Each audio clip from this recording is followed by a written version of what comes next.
Hey guys, I am Nitin Kumar Singh. I hope you all are doing great. आज के the Hindu analysis कर रहे हैं, इंपॉर्टेंट न्यूज़ और एडिटोरियल एनालिसिस होगा। आज है 25 मार्च।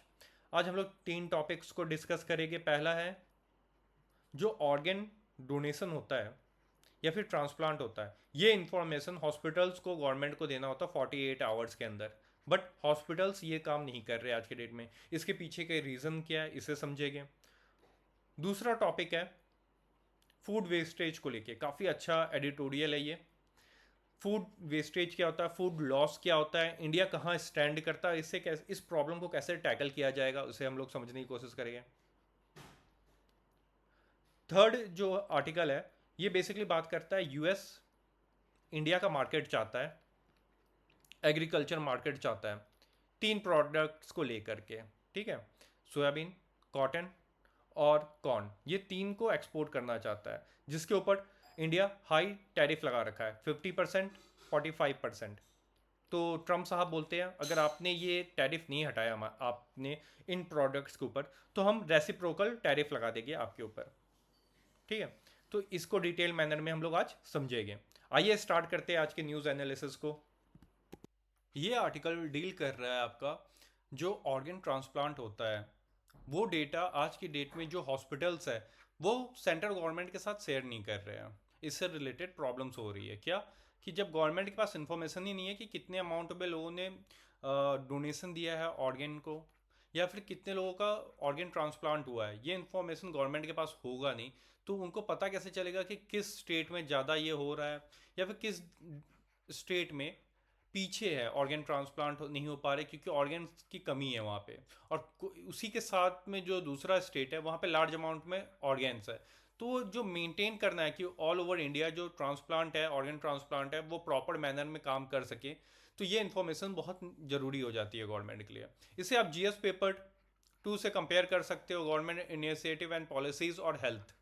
ठीक, अभी हुआ क्या है हाल ही में, हॉस्पिटल सब है ना, वो लोग इन्फॉर्मेशन पूरा प्रॉपर दे नहीं रहे कि ऑर्गन ट्रांसप्लांट डेटा जो है उनके पास कितने ऑर्गन है, कितने लार्ज अमाउंट में वो लोग स्टोर करके रखे हैं सेंट्रल गवर्नमेंट के साथ। ये डेटा इनको किसके साथ शेयर करना है, ministry of health and family welfare के साथ। अब यहाँ पे रोल आ जाता है national organ tissue transplant organisation का। ये 1994 में आया था। ठीक है, ये किसके अंदर आता है, directorate general of health services. ये क्या करता है, ये देखता है ऑल ओवर इंडिया, मॉनिटर करता है ऑर्गन और टिश्यू ट्रांसप्लांटेशन एक्टिविटीज़ को लेकर के। ठीक है, या फिर डिमांड, जैसे मैं बताया ना, डिमांड और सप्लाई ये मेंटेन रहे ऑल ओवर इंडिया, इसको ये देखता है। साथ ही साथ रिकॉर्ड मेंटेन करके रखता है, मतलब कि ऑर्गन ट्रांसप्लांट कितने हो रहे हैं, कितने लोगों ने डोनेट किया, ये सब रिकॉर्ड्स इनके पास रहता है। क्वालिटी मैनेजमेंट देखता है ये, कि प्रॉपर वे में ऑर्गन जो डोनेट किया है या फिर उसको स्टोर, जो ऑर्गन है उसको स्टोर प्रॉपर वे में किया गया है कि नहीं, उसे देखता है। साथ ही साथ ये ट्रेनिंग भी प्रोवाइड करता है कि कैसे इसे स्टोर करना है, कैसे इसको एक स्टेट से दूसरे स्टेट या एक लोकेशन से दूसरे लोकेशन पे लेके जाया जा सके। ये गाइडलाइन टाइम टू टाइम जारी करता है, जो भी ऑर्गन ट्रांसप्लांट से रिलेटेड गाइडलाइंस होता है वो यही देखता है सारा। अब प्रॉब्लम्स क्या आ रही है, जैसा मैंने अभी बताया कि जो हॉस्पिटल्स हैं इनको डेली बेसिस पे अपना रिपोर्ट सबमिट करना होता है कि हमारे पास इतने डोनर्स आए, या फिर ये डोनर्स के साथ साथ कितने ट्रांसप्लांट किए, ये सारा डेटा उन लोगों को देना होता है। बट हॉस्पिटल फेल हो जा रहे हैं, वो अपना इंफॉर्मेशन प्रोवाइड नहीं कर रहे हैं, चाहे वो डेली बेसिस पे बोलो या फिर मंथली बेसिस पे, ये दोनों डेटा ये प्रोवाइड नहीं कर पाते हैं। अब इससे क्या हो रहा है, ऑल ओवर इंडिया जो मेंटेन करके रखना था कि ऑर्गन किसी स्टेट में ज़्यादा ना हो जाए, किसी स्टेट में लैग ना करे, जब नीड पड़े तो पता चल रहा है दूसरे स्टेट से ऑर्गन्स आपको मंगाना पड़ रहा है, तो इस तरीके के प्रॉब्लम्स ना आए। तो इसको मेंटेन करने के लिए क्या चाहिए गवर्नमेंट के पास, इंफॉर्मेशन चाहिए, तो वो प्रॉब्लम आ रही है। अब लीगल वे में देखते हैं, transplantation of human organ and tissue act 1994 में ये बोला जाता है कि जो नेशनल ट्रांसप्लांट रजिस्ट्री होनी चाहिए जिसमें पूरा ये सब इंफॉर्मेशन प्रोवाइड किया जाएगा। और हर हॉस्पिटल को, यहाँ पे मैं बात नहीं कर रहा था कि डेली बेसिस पे और मंथली बेसिस पे ये लोग इन्फॉर्मेशन प्रोवाइड नहीं कर पा रहे, बट अगर लीगल वे में देखा जाए तो इन लोगों को ये इन्फॉर्मेशन विद इन 48 आवर्स यानी कि 2 दिन के अंदर ये इन्फॉर्मेशन अपडेट करना होता है इनको, ये जो नो टू पोर्टल है इसके ऊपर। ठीक है, तो ये मैक्सिमम हॉस्पिटल फेल कर जा रहे हैं। इसके पीछे का 2 रीज़न है। देखिए, हम सबको जब ऑर्गन ट्रांसप्लांट के बारे में आते हैं तो काफ़ी चौंक जाते हैं कि भाई बहुत बड़ी चीज़ है, बट इंडिया तीसरे नंबर पे आता है ऑर्गन ट्रांसप्लांट में। पहले नंबर पे आपका यूएस है, सेकंड नंबर पे आपका चाइना है, देन थर्ड नंबर पे हम इंडियन है। सोचिए इतने लार्ज अमाउंट में हो रहा है। अब ये हॉस्पिटल इंफॉर्मेशन शेयर क्यों नहीं कर रहे गवर्नमेंट के साथ? देखिए, ज़्यादातर आप देखते हो फॉरेनर्स आते हैं इंडिया में, क्यों आते हैं? ये ऑर्गन ट्रांसप्लांट कराने आते हैं। वो लोग क्या बोलते हैं कि चीप है, इजीली हो जाता है। और मेन रीज़न ये है कि हॉस्पिटल डॉलर में कमाते हैं। इन लोगों को जो फॉरेनर्स होते हैं इनको बोलते हैं कि आप हमारे यहाँ पे करा लीजिए। ठीक है, फॉरेनर्स को ये लोग ज़्यादा प्रेफरेंस देते हैं, वहाँ से वो लोगों को ज़्यादा प्रॉफिट होता है। तो जो लोग पुअर है, गरीब लोग हैं, वो लोग जिनको नीड है वो फुलफिल नहीं हो जाता है। एक तरीके से आप यहाँ पे देखिए जो डोनर क्राइसिस है इंडिया में, वो देखिए। किडनी की बात किया जाए तो आज के डेट में हमें कितनी नीड है? 1,75,000। और कितने अभी अवेलेबल है आज के डेट में? 5,000। हार्ट की बात किया जाए 50,000 की नीड है, और नंबर ऑफ ट्रांसप्लांट अभी तक कितने कैरी आउट किए गए हैं? 30 ही हुए हैं। ये सालाना मैं बता रहा हूँ, साल का फिगर है। लीवर की बात किया जाए 50,000, और कितने ऑपरेशन किए क्रिएट किए गए, मतलब हुए 700। कॉर्निया 1 लाख की ज़रूरत है, 25,000 ही ऑपरेशन हो पा रहे हैं, ट्रांसप्लांट अभी तक कंप्लीट किया जा रहा है। कुछ अच्छे इन्फॉर्मेशन यहाँ पे देख लेते हैं जो मेरे ख्याल से वन डे एग्जाम के लिए काफ़ी इंपॉर्टेंट हो जाता है। फर्स्ट किडनी ट्रांसप्लांट हुआ था 1972 में आपका। ठीक, फिर बाद में फर्स्ट हार्ट ट्रांसप्लांट हुआ था आपका एम्स में 1994। ये बेसिक इन्फॉर्मेशन था। अब देखते हैं दूसरे आर्टिकल की तरफ। ये एडिटोरियल काफ़ी अच्छा एडिटोरियल है फूड वेस्टेज को लेकर के। ऐसे आप जीएस पेपर 2 एंड 3 से कनेक्ट कर सकते हो। देखिए, United Nation Environment Programme Food Waste Index Report निकालता है। ये 2024 का रिपोर्ट है। इसमें बताया जा रहा है कि 1.05 बिलियन टन फूड वेस्ट किया गया था 2022 में। इसमें से 20% वो फूड थे जो कि कंज्यूम किए जा सकते थे। ठीक है, कंज्यूमेबल था, मतलब आप मैं वो खा सकते थे, फिर भी उसे वेस्ट में मतलब कचरे में डाल दिया गया।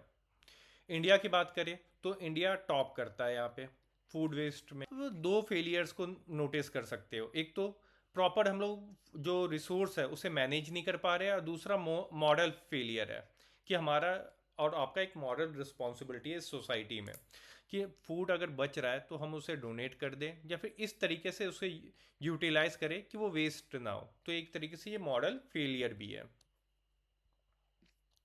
अब आप यहाँ पे 2 कॉन्सेप्ट की बात की जा रही है, food wastage, food loss.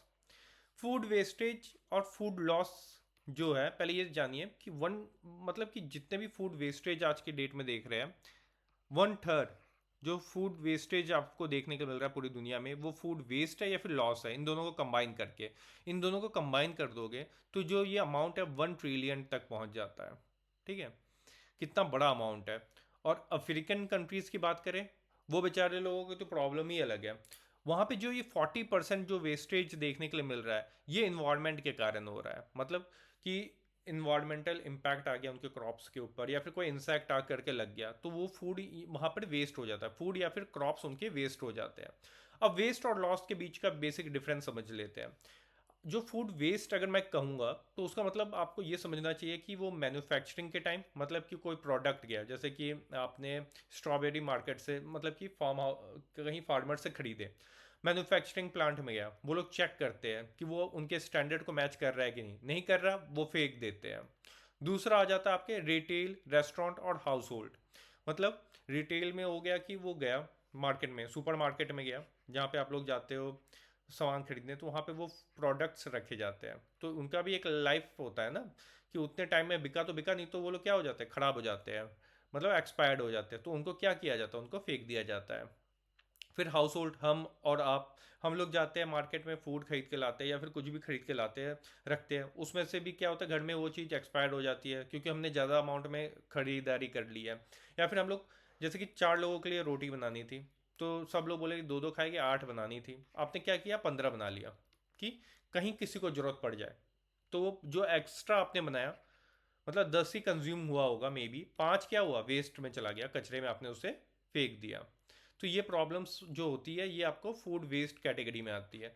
Food loss category क्या होता है, जब जैसे कि इन्वायरमेंटल इम्पैक्ट आ गया, ठीक है, जिसके कारण फूड वेस्टेज हो गया, या फिर प्रॉपर स्टोरेज कैपेसिटी नहीं है, स्टोर करने की कैपेसिटी नहीं है। जैसे आप देखते हो न्यूज़ में आता है कि जो टमाटर के दाम है वो काफ़ी लो हो गए, और उनके पास स्टोर करने की जगह नहीं है कि मार्केट में जब उसके दाम सही प्राइस में मिलेगा तो उसको बेचे। तो किसानों के वो जो फसल्स होते हैं वो क्या होते हैं, वेस्ट हो जाते हैं। ट्रांसपोर्ट करते टाइम एक स्टेट से दूसरे स्टेट में ट्रांसपोर्ट करना है, तो उसमें क्या चाहिए होता है, कोल्ड स्टोरेज चाहिए होता है, या फिर रेफ्रिजरेटर होता है, आप देखे होगे कई सारे ट्रक्स में।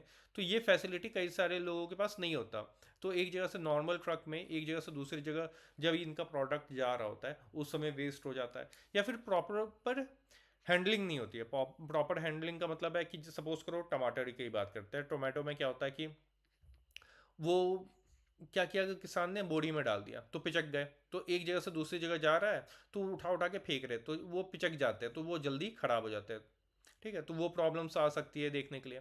इंडिया के में देखा जाए जो पर कैपिटा हाउस होल्ड देखा जाए वेस्टेज का, तो 55 kg है, जो कि अमेरिका के कंपैरिजन में 73 kg है, बहुत कम है। बट खुश होने वाली बात नहीं है, क्यों, क्योंकि देखिए अमेरिका की पॉपुलेशन देखिए, ऐसा समझिए एक पिज़्ज़ा आया एक घर में, उसे 4 लोगों में डिवाइड कर दिया गया, तो हर किसी के पास क्या आएगा, लार्ज अमाउंट में आएगा। बट वहीं पे एक घर है जिसमें ज़्यादा लोग हैं, 10 लोग हैं, ठीक है, तो उसको मैं कई सारे पार्ट्स में डिवाइड करूंगा, तो हर किसी के पास क्या आया, कम आया। ठीक है, कम अमाउंट में पिज्ज़ा आया। तो यहाँ पे जब वेस्टेज काउंट होगा, यहाँ पे एक आदमी भी नहीं खाएगा और यहाँ पे एक आदमी नहीं खाएगा, तो वेस्टेज किसका कम हुआ है, यहाँ वाले आदमी का। क्यों, क्योंकि यहाँ की पॉपुलेशन ज़्यादा है। तो वही कहानी है यहाँ पर भी कि पॉपुलेशन वाइज देख रहे हो तो इंडिया कम कर रहा है, क्योंकि अमेरिका का पॉपुलेशन बहुत कम है। तो ये बताने की कोशिश कर रहा है ये लाइन। अब सोशल कंसिक्वेंसेस देख लेते हैं कि इकोनॉमी पे हमारे क्या इम्पैक्ट पड़ रहा है। अभी मैंने जैसे बताया $1 ट्रिलियन का हमने फूड वेस्टेज किया है हर साल हम लोग $1 ट्रिलियन का फूड वेस्ट कर रहे हैं। वहीं पे 783 मिलियन पीपल आज ऐसे हैं जो कि भुखमरी के शिकार है।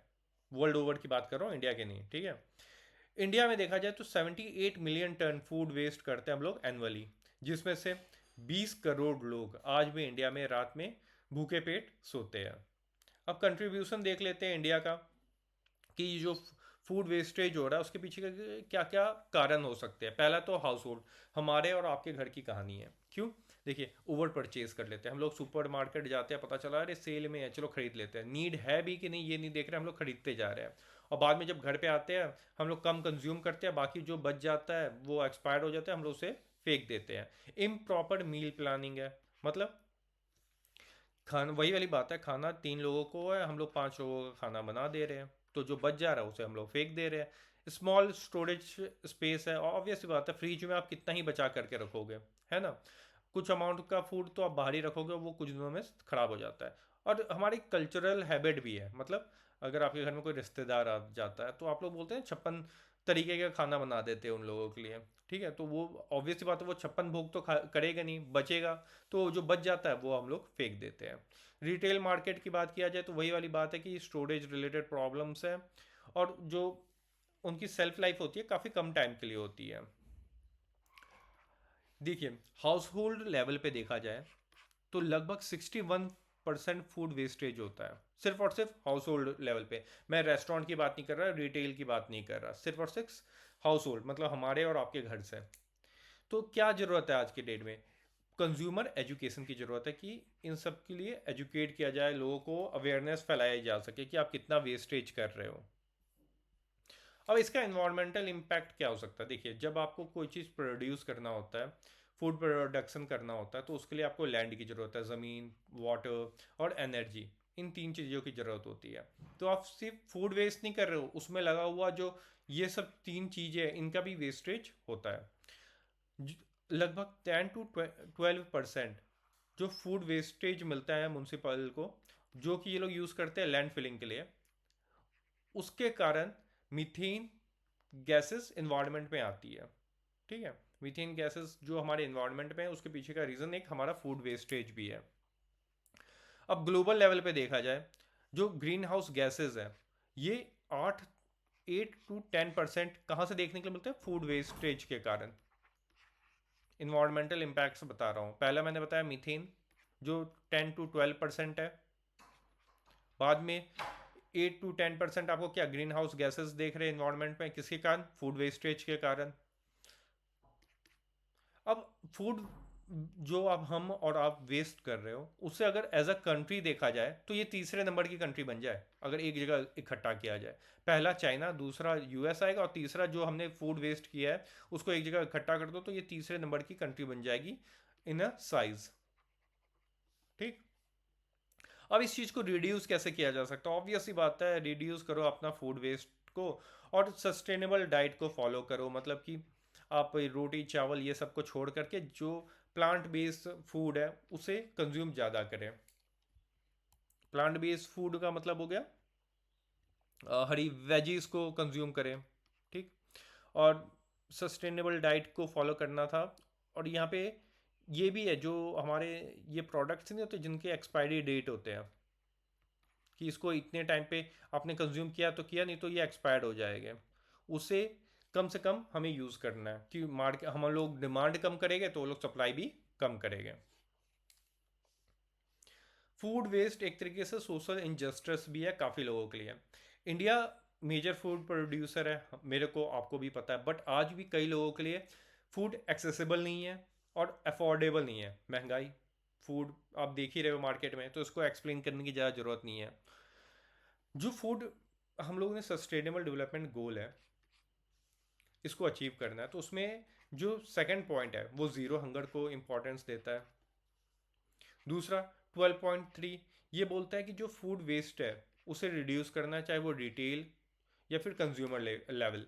रिटेल मतलब जो सुपर मार्केट है उस लेवल पे, और कंज्यूमर मैं और आपके घर से ये काम शुरू की जा सकती है। अगर हम लोग ये रिड्यूस कम करेंगे तो नीडी जो लोगों को ज़रूरत है उन लोगों तक ये चीज़ पहुंच पाएगी। अब देखो, फूड वेस्ट तो हम लोग कर ही रहे हैं। अब इसमें बोलते हैं सोने पे सुहागा, क्या हो रहा है? इन्वायरमेंटल इम्पैक्ट्स भी इनके ऊपर आज के डेट में देखने के लिए मिल रहा है। क्या? क्लाइमेट चेंज हो रही है, टेम्परेचर, मानसून और वेदर अचानक से चेंज होना, सूखा पड़ जा रहा है, फ्लड आ रहा है, लैंड स्लाइड हो जा रहा है। तो क्रॉप इल्ड है, इसके ऊपर इम्पैक्ट पड़ रहा है। तो देखो, डिमांड तो इंक्रीज हो ही रही है। क्यों? इनकम सबका बढ़ते जा रहा है, डिमांड इंक्रीज हो रही है, बट सप्लाई के ऊपर इम्पैक्ट पड़ रहा है, सप्लाई उतने अच्छे से नहीं हो पा रहा। ठीक है। तो हमें ये ध्यान दे के चलना चाहिए कि फूड वेस्ट करने से मतलब है कि आप किसी को भूखा सुला रहे हो। अब कौन कौन से एक्शंस लिए जा सकते हैं? दो तरीके का बताया गया है राइटर द्वारा। एक तो हाउस होल्ड लेवल पे, एक सिस्टम लेवल पे।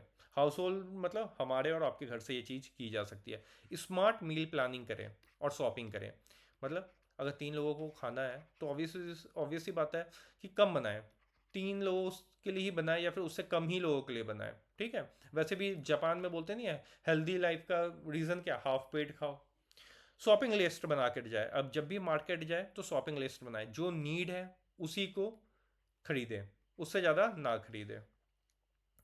और फूड स्टोरेज के ऊपर काम किया जा सकता है। प्रॉपर कंटेनर का यूज़ करें, फ्रिज का अपना यूज़ करें। और जो चीज़ें बच जाती है, जैसे जो चीज़ें बच जा रही है उसको सूप बना ले, उसकी कढ़ी बना ले, उसे वेस्ट ना करें।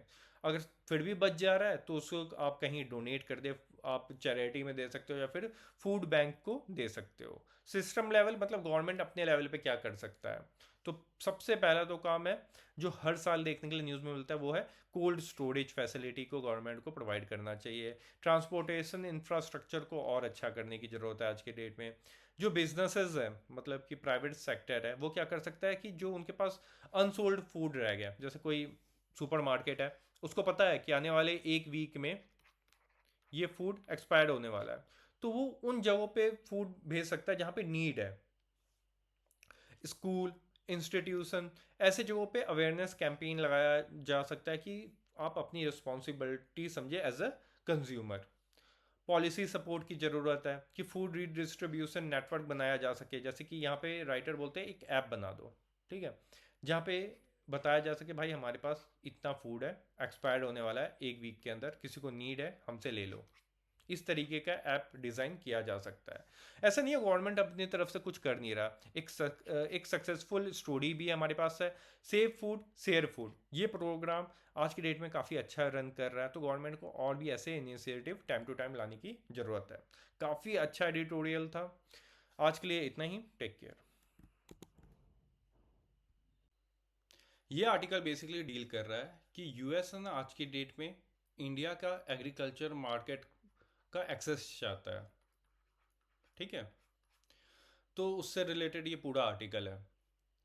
यूएस है ना इंडिया में अपना कॉटन, कॉर्न और सोयाबीन को एक्सपोर्ट करना चाहता है लार्ज अमाउंट में। क्यों? क्योंकि हमसे पहले ये चाइना को एक्सपोर्ट करता था। बट चाइना ने क्या किया कि ट्रम्प आए, ट्रम्प ने इनके ऊपर टैरिफ लगा दिया लार्ज अमाउंट पे। तो चाइना अभी शांति से बोला कि ठीक है, तुम हम पे लगा रहे हो टैरिफ, तो हम भी आपके ऊपर टैरिफ लगाएंगे। रेसिप्रोकल टैरिफ बोलते हैं, मतलब कि अगर आपने हमारे 50% टैरिफ लगाया हमारे किसी प्रोडक्ट पे, तो चाइना भी 50% प्रोडक्ट 50% टैरिफ लगाएगा उनके प्रोडक्ट्स के ऊपर। तो इसे बोलते हैं रेसिप्रोकल टैरिफ। तो इसके कारण क्या हुआ, ये रेसिप्रोकल टैरिफ के कारण, तो ये जो कॉटन, कॉर्न, सोयाबीन का बड़ा मार्केट हुआ करता था चाइना अमेरिका के लिए, वो बंद हो गया। तो ट्रम्प चाहते हैं कि इंडिया अपना एक्सेस दे। तो अगर एक्सेस नहीं देगा तो हम ये लोग क्या करेंगे, रेसिप्रोकल टैरिफ लगाएंगे। क्यों? क्योंकि इंडिया भी इनके प्रोडक्ट्स पे, ये तीनों प्रोडक्ट्स के ऊपर लार्ज अमाउंट पे टैरिफ लगाता है।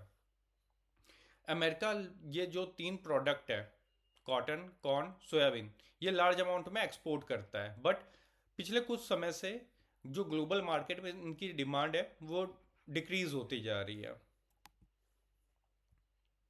अब चाइना का सिनेरियो देखिए। चाइना लार्ज अमाउंट में इंपोर्ट किया करता था ये जो सोयाबीन, कॉटन, कॉर्न को। बट धीरे धीरे इसका डिक्लाइन देखने के लिए मिल रहा है। जैसे कि ये आपका 2022 में था, 32.4% अमेरिका से एक्सपोर्ट इंपोर्ट किया करता था चाइना। 23 में इंपोर्ट कितना हो गया, 24.3। और ये आपका 2024 आते आते कितना रह गया, 21% तक ही रह गया एकदम। ठीक है, तो ये लार्ज अमाउंट में डिक्लाइन देखने के लिए मिल रहा है। तो अब चाइना को तो रिड्यूस कर दिया अपनी डिपेंडेंसी यूएस के सामने। ठीक है, तो अब यूएस चाह रहा है कि उसका कोई ऑल्टरनेटिव देखा जाए चाइना का। तो इंडिया से बड़ा मार्केट कोई नहीं है इनके लिए आज के डेट में। तो इंडिया का जो मार्केट एक्सेस है वो चाहता है चाइना। देखिए, United state department of agriculture का रिपोर्ट है 2025 का, कि आने वाले टाइम पे जो डिमांड है एनिमल प्रोडक्ट का, जैसे milk, egg, fish, meat, India में इंक्रीज होने वाला है। तो ऑब्वियस ही बात है, जो एनिमल को खिलाने के लिए भी तो कुछ चाहिए होगा, जो चारा बोलते हैं हम लोग, उसके लिए कॉर्न, सोयाबीन की मील, इन सब की भी डिमांड तेज़ी से इंक्रीज होगी। क्यों? क्योंकि इंडिया में ना रैप जो इनकम है लोगों की वो इंक्रीज हो रही है। तो आने वाले टाइम पे इन चीज़ों का, जैसे कॉर्न कंजम्पशन या सोयाबीन मील कंजम्पशन, ये इंक्रीज हो जाएगी। आज के डेट में 22-23 में ये 34.7 मिलियन टन है, जो कि 2050 आते आते 200.2 मिलियन टन हो सकता है। सेम सिनेरियो आपका सोयाबीन के लिए भी है। एग्जाम पॉइंट ऑफ व्यू से ये जरूरी नहीं है कि ये फिगर का, जरूरी ये है कि कौन सा प्रोडक्ट आने वाले टाइम में डिमांड इंक्रीज हो सकती है। और माना जा रहा है कि इंडिया लार्ज अमाउंट में इंपोर्ट कराएगा इन प्रोडक्ट्स को, चाहे वो कॉर्न हो या फिर सोयाबीन मील प्रोडक्ट्स हो। बट यूएस के सामने चैलेंजेस क्या है कि यूएस के डिपार्टमेंट ने तो बता दिया भाई इंडिया बड़ी मार्केट है, वहाँ पे जाके आप एक्सपोर्ट कर सकते हो। बट ये लोग एक्सपोर्ट क्यों नहीं कर पा रहे हैं? क्योंकि ये लोग आज तक चाइना के ऊपर इतना ज़्यादा डिपेंडेंट क्यों थे?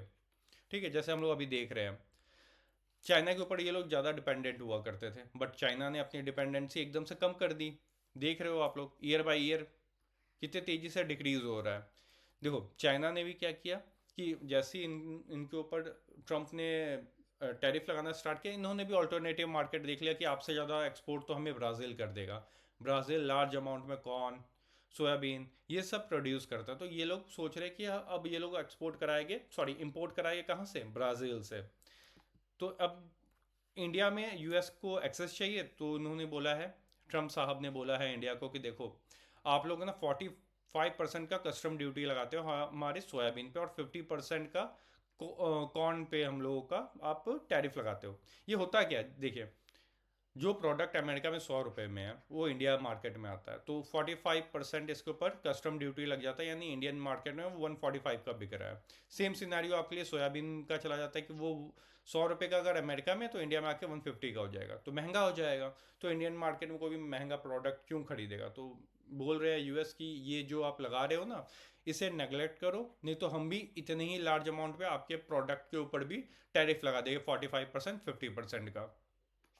दूसरा है जो जेनेटिकली मॉडिफाइड जीएम है, शॉर्ट में जीएम बोलते हैं, कॉर्न हो या फिर सोयाबीन हो, इन पे इंडिया ने क्या कर रखा है, बैन कर रखा है। तो ये बैन हटाने की बात की जा रही है अमेरिका द्वारा। इंडिया अपने मार्केट में इसे बैन क्यों करके रखा है? एक तो अपनी मार्केट को बचाने के लिए, और दूसरा ये जो जेनेटिकली मॉडिफाइड क्रॉप्स होते हैं जो दूसरे देश से आते हैं, तो कोई उसके ऊपर ज़्यादा रिसर्च नहीं किया गया इंडिया में कि ये जो प्रोडक्ट्स आ रहे हैं ये हमारे नेशन में जो लोगों के हेल्थ के ऊपर कोई इम्पैक्ट तो नहीं डालेंगे, इसलिए इसे बैन करके रखता है इंडिया। अब देखिए, चाइना बड़ा मार्केट था, अभी तक हमने पढ़ लिया यूएस के लिए, बट इंडिया कभी भी बड़ा मार्केट नहीं था इनके लिए, सोयाबीन हो या फिर आप कॉटन बोलो या फिर कॉर्न बोलो, ठीक है। बहुत कम अमाउंट में हम लोग वहाँ से इंपोर्ट कराते हैं अपना प्रोडक्ट, अपन ये जो कॉर्न है सोयाबीन है, ठीक है। तो इसे इंक्रीज करना है, तो ये सब हटाने की ज़रूरत है। अब ट्रम्प ने बोला कि देखो, अगर आपने ये नहीं हटाया हटाया तो जैसे मैं बताया ना, टैरिफ लगा देंगे, नॉन टैरिफ बैरियर्स लगा देंगे। नॉन टैरिफ बैरियर्स क्या होता है? जैसे इंडिया ने बैन लगा रखा है जीएम क्रॉप्स के ऊपर इनके, कि कोई भी जीएम प्रोडक्ट आएगा हम उसके ऊपर बैन लगा देंगे। अब इंडियन कॉटन इंडस्ट्री के बारे में बात करते हैं।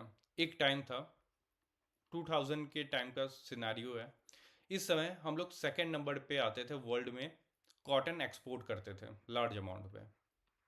हमसे ऊपर हुआ करता था अमेरिका, ठीक है, नंबर 1 पे था अमेरिका, यूएस लार्ज अमाउंट में कॉटन एक्सपोर्ट करता है। बट पिछले 16 साल में पिछले 16 साल में देखा जाए तो इस साल 2024-25 का सबसे कम अमाउंट में हमने कॉटन प्रोडक्शन किया है, लगभग 3 मिलियन बेल्स। ये पिछले 16 साल का सबसे कम प्रोडक्शन है। और आज के डेट में अगर कॉटन इंडस्ट्री की बात करें पूरे वर्ल्ड ग्लोबल लेवल पे, तो हम लोग कहीं पर भी खड़े नहीं हैं। इसके पीछे का रीज़न क्या है? न्यू जीएम कॉटन वेरिएंट हमने कोई डेवलप ही नहीं किया 2006 से, और जो पुराने जीएम वेरिएंट है हमारे पास कॉटन का, ये जो इंसेक्ट्स है जैसे पिंक बॉलवॉर्म या फिर वाइट फ्लाई, इनका इम्पैक्ट इनके ऊपर ईजिली हो जाता है, और ज़्यादातर जो प्रोडक्शन होते हैं, जो कॉटन के हमारे फसलें हैं, वो ख़राब हो जाती है जल्दी। अब ट्रेड शिफ्ट जो मैंने अभी आपको बताया कि हम लोग एक टाइम पे कितने लार्ज अमाउंट में एक्सपोर्ट करते थे, वो कितना तेज़ी से डिक्रीज़ हुआ है। आज के डेट में हम लोग 3 मिलियन बेल्स ये इंपोर्ट कराते हैं कॉटन दूसरे कंट्रीज से, और एक्सपोर्ट सिनेरियो बहुत ख़राब है, 1.7 मिलियन बेल्स 2024-25 का रिपोर्ट है। अगर कंपेयर किया जाए 2011-12 में, जो कि 13 मिलियन बेल्स हुआ करता था। अब यूएस का समझिए, यूएस जो कॉटन इंडिया को भेज रहा है उसमें बहुत डिक्लाइन देखने के लिए मिला है। 491 मिलियन के करीब 2022 में किया करता था, फिर डिक्रीज़ हुआ, फिर डिक्रीज़ हुआ। इसके पीछे का मेन रीज़न समझ रहे हैं ये डिक्रीज़ क्यों हो रहा है? क्योंकि हमने बैन लगा रखा है जीएम क्रॉप्स के ऊपर, इसलिए ये डिक्लाइन आपको देखने के लिए मिलेगा। बट इंडिया अगर ये जो बैन है, जो नॉन टैरिफ बैरियर हम लोग लगा रखे हैं, इसे अगर इसे हटा देते हैं तो इंडिया को कैसे फ़ायदा होगा? हम लोग ड्यूटी फ्री कॉटन मंगाते हैं अमेरिका से, फिर बाद में इंडियन टेक्सटाइल इंडस्ट्री उसको वेल फिनिश प्रोडक्ट कोई प्रोडक्ट डेवलप कर लेगा, और उसी प्रोडक्ट को लार्ज अमाउंट में मतलब महंगा करके हम लोग अमेरिकन मार्केट में भेज सकते हैं और वहाँ से ज़्यादा प्रॉफिट कमा सकते हैं। तो ये बहुत अच्छा सिनेरियो हो सकता है। आपको याद होगा ईस्ट इंडिया कंपनी के टाइम पे क्या हो रहा था, ब्रिटिश लोग क्या कर रहे थे, इंडियन कॉटन इंडस्ट्री को उन्होंने, टेक्सटाइल इंडस्ट्री को कैसे ख़राब किया था? उन्होंने इंडिया से कॉटन को एक्सपोर्ट किया लंदन, और वहाँ पे उन लोगों ने उसे वेल फिनिश प्रोडक्ट पे डेवलप किया, ठीक है, क्लोथ डेवलप किए, और उसे ही इंडिया मार्केट में लाके इंडियन मार्केट में लाके सेल किया। तो वही काम हम कर सकते हैं आज के डेट में। काफ़ी अच्छा आर्टिकल था।